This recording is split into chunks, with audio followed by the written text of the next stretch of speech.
እየጸለያችሁልኝ ብዙ የሆናችሁ ስላላችሁ እግዚአብሔር ስለእናንተ እጅግ አድርጌ አመሰግናለሁ። ዛሬ አመሻሹን የተሰማው ድንገተኛ ዜና እጅጉን አሳዛኝና የበርካቶችን ልብ የሰበረ ሆኗል።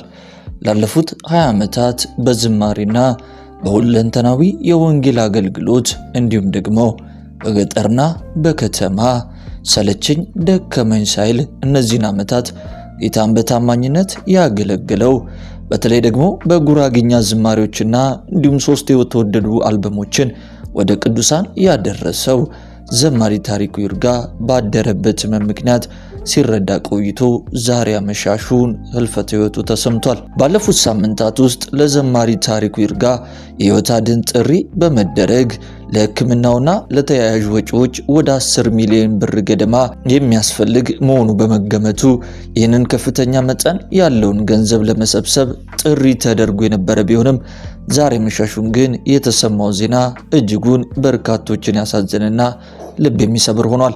ለመሆኑ ዘማሪ ታሪኩ ይርጋ ማነው? የህልፈቱስ ምክንያት ምንድነው? የሚለውን በስፋት ይዘላችኋል፣ ታደምጡታላችሁ። ዘማሪ ታሪኩ ይርጋ ባለትዳርና የ3 ልጆች አባት ሲሆን የኮልፌ መካነ ኢየሱስ ቤተክርስቲያን ዘማሪ ነበሩ። በተለይ ላለፉት 20 ዓመታት ደግሞ ደከመኝና ሰለቸኝ ሳይሉ የእግዚአብሔርን ሕዝብ በቅንነት በፍርሃት በማገልገል በዝማሬ በወንጌል አገልግሎት በገጠርና በከተማ በመዘዋወር ቅዱሳንን በስፋት አገልግለዋል። በተለይ በኢትዮጵያ ወንጌላውያን ዘንድ ደግሞ የጉራግኛ ዝማሬዎችን ጨምሮ 3 ድንቅ የተወደዱ አልበሞችን በማድረስ ብዙዎችን በዝማሬያቸው ወደ ፈጣሪ እንዲቀርቡና ቅዱሳን በሙሉ እንዲጽናኑ አድርጓል።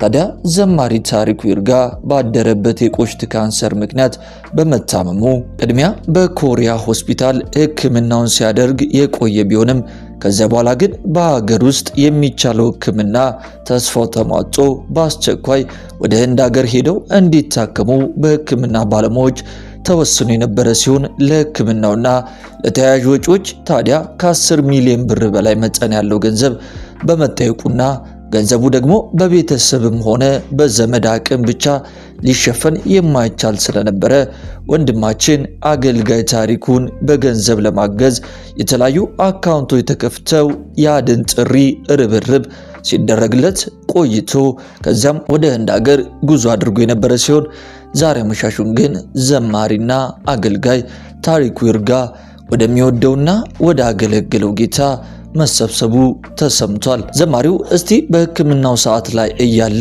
ለቅዱሳን በሙሉ ያስተላለፈው መልእክት በቪዲዮ ይዘላችኋል። እስቲ ቪዲዮን ተመልክተን እንመለስ።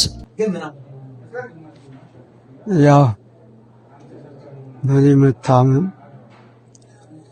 በገጠር በከተማ ድንግጣችሁ እየጸለያችሁልኝ ብዙ የሆናችሁ ስላላችሁ ቅዱሳን አገልጋዮች እግዚአብሔር ስለእናንተ እጅግ አድርጌ አመሰግናለሁ። ሌላ ደግሞ ከጎኔ የሚያስፈልገኝ ወጪ ሁሉ ከጎኔ የቆማችሁ በተለይ ከተማ ላይ ሆናችሁ እየለፋችሁ ያላችሁ እናንተም ብድራታችሁ ከጌታ አግኙት እና ሕክምናው ሰፊ ጊዜ የሚወስድ ነው እና ያው ኮሪያ ላይ ሆነን አንዳንዴ ውስጥ መስተካከል ያለበትን በማስተካከል እዛ እየተከታተልኩ ያለውን አሁንም ጸሎታችሁ፣ ድጋፋችሁ፣ ሞራላችሁ ከኔ ጋር ቆሞ ከሚያገለግሉት እህቶችና ወንድሞቼ ጋር እንድትሆኑ በጌታ ፍቅር እጠይቃችኋለሁ። የትላንትና ጸሎታችሁ እንዳይለየኝ ተባረኩልኝ ይላል።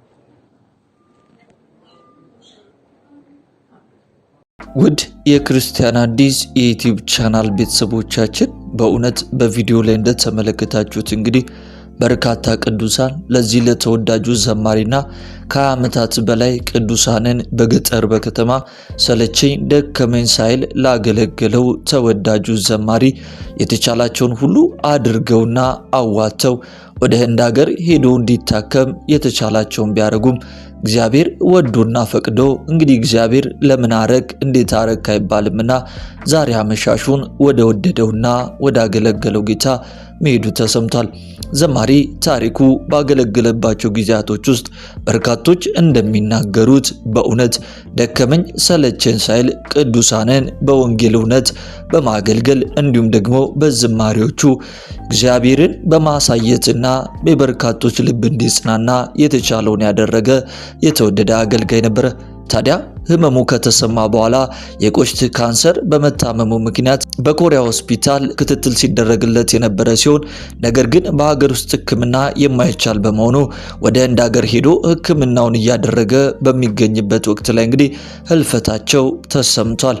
ታዲያ ይህ ከተሰማ በኋላ እጅግ በርካቶች ሀዘናቸውንና ልባቸው መሰበር እየገለጹ ቢሆንም የአማኞች ሞት ሳይሆን ወደሚወዱትና ወደ አገለገሉት ጌታ ወደ ተሻለው ስፍራ የሚሄዱበት መንገድ መሆኑን በማሰብ ደግሞ በርካቶች እየተጽናኑ ይገኛሉ። ውድ የክርስቲያን አዲስ የዩቲዩብ ቻናል ቤተሰቦቻችን በእውነት ለዚህ ለተወዳጅ አገልጋይ ሁላችንም እንግዲህ እኛም በሚዲያዎች ላይ ከሰማንበት ጊዜ ጀምሮ ቅዱሳን በሙሉ በጸሎት በገንዘብ በብዙ አይነት አቅጣጫ ሲደግፉት እንደነበሩ አገልጋዩ በሕክምና ቦታ ላይ በነበረበት ጊዜ መልእክቱን አስተላልፏል። ምንም እንኳን ዛሬ እልፈታቸውን ቢሰማም መጽሐፍ ቅዱሳችን በተሰሎንቄ መጽሐፍ ላይ እንደሚነግረን ጌታ የሚወዱት ያገለገሉት ወደ እሱ ቅፍ ሲሄዱ እረፍት ነውና በአንድ በኩል ደግሞ መጽናኛ መንገድን አግኝተዋል። እኛም እንግዲህ ለአገልጋዩ ወዳጆች፣ ቤተሰቦች፣ ልጆች እንዲሁም የአገልግሎት ጓዶች በሙሉ መጽናናትን እየተመኘን የዛሬ ፕሮግራማችንን በዚሁ አጠናቀቅን። ሰላም፣ ጤና፣ ፍቅር በያላችሁበት ስፍራ ይሁንላችሁ። ቸር ሰንብቱ።